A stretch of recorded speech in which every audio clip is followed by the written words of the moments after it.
Hello everyone, it's Mudit, and this is the 21st video of our game development series. So in this video I was going to show you audios. So all the audios that you hear in this video are temporary. So I'll quickly show you some examples. So one of the audio which I've put is when the cursor covers a button, like this, when the cursor is above a button.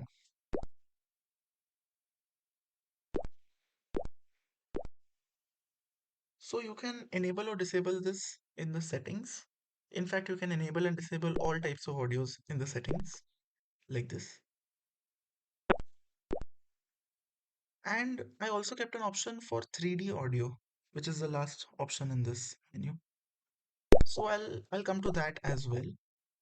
So basically what that does is it, depending on the audio source in the 3D world, it plays the audio differently from the left and the right speaker. So uh, earlier what happened is the camera used to go below the terrain many times. But now luckily I've solved that. If you take a look, if I zoom out and if I try to look at the sky, the camera automatically zooms in accordingly.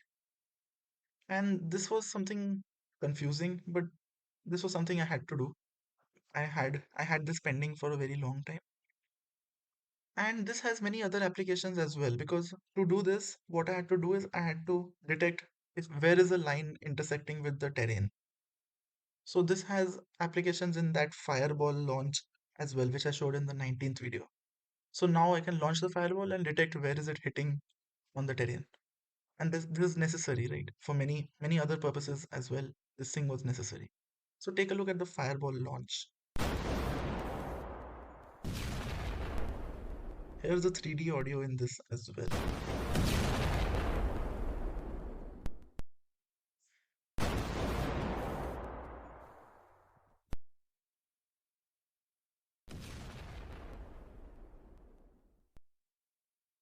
It's not really optimized for fireball launch yet as of now, but that is something I'll do.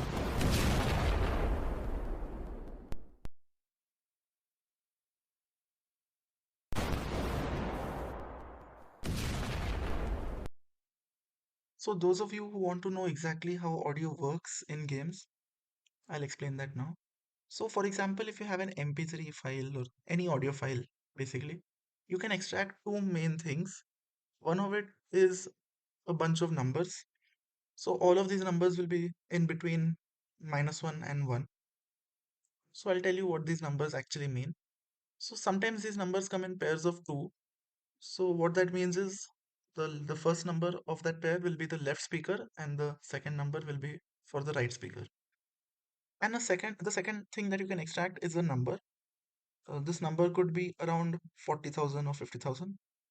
Normally it is 44,100 or 48,000. So what this number means is how many of the above numbers is referring to 1 second of audio. So now if you make a graph, for example, the top of the screen is 1 and the bottom of the screen is -1, and you plot all the numbers, you will get a wave-like pattern, something like this. And what these waves mean are the actual waves caused in the air when that audio plays. Audio is basically just the waves caused in air. And when you actually record an audio, then the actual waves of the air are converted into this form, and then these numbers are noted down into an audio file. It is actually a very confusing thing if you think about it. How do the recorders and all those things work? But they do an actually nice thing. They give it all in a simple form. So now using these numbers, you can understand the volume of the audio as well using the graph. So low volume looks like this, medium looks like this, and high looks like this. The number of waves are the same in all three of them.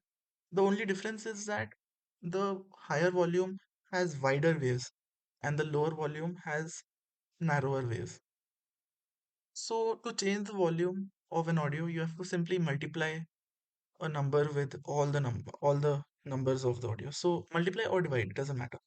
So for example, I want to increase the volume of an audio file by 2 times. So what I'll do is I'll multiply 2 to all the numbers that I get from the audio file. So this could actually slow down the game because there are 48,000 numbers for 1 second of audio. So if there are 10 seconds of an audio file, which I want to increase the volume of, so I have to do 480,000 multiplications. So there have to be some tricks. So frequency is a little different from volume. Low frequency has less waves and high frequency has more waves. So this is like the pitch of the audio. So low pitch is little deeper voice and high pitch is little squeakier voice. But the width of all these waves are the same. So that means that they have the same volume. They're just going to sound different. The previous graphs that you saw, they're going to sound the same, just little lower and higher volume. That's it. Now, for example, if an audio starts from very high frequency and goes down and again increases, its waves would look something like this. So first the waves will be very concentrated, and then they will slow down. There will be less waves at a at a particular area, and then they will again be concentrated. So I'll I also made an option that from which I can convert waves form to frequency form and frequency form to waves form. So it would sound something like this.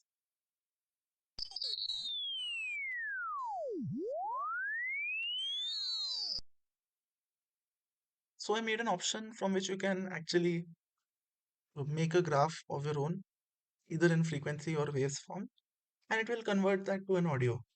And you can also extract these from an existing audio. So making audios for a game will be simpler using these visualizations. After this, I'll also show you uh, a little more, some more implementations of that line and terrain intersection. Because in the next video, I'm going to show you some world editor or something like that. So till now, whatever we are making is by typing code mostly, except for the model loading stuff and except for loading audio files, obviously. But for actually making the game, I'll have to place around stuff like this. I made a very basic version of a world editor, so I can click and place around all the models that I already have. So even this works on line and terrain intersection. So the line from the camera to the world intersects with the terrain, and at that position, if I click, then it places a model. So this is very temporary. I can also rotate and scale these models. This is mainly what I'll show you in the next video. I'll make it a little more like proper with more features. Right now, I can't really remove the existing models that I've placed. This is in fast motion actually. It's fast forwarded. So I'll also make a few more models, and I also have to make a lot of optimizations to these existing model placing options. So that's it for this video. If you actually have interest in this type of content, then do consider subscribing or following. Depends on you watch on which platform you're watching it. I post these on Instagram and YouTube both, but I don't know if I should continue posting it on Instagram. Right now I'm posting it on both. So that's it. If you actually have interest, then do consider watching my previous videos as well.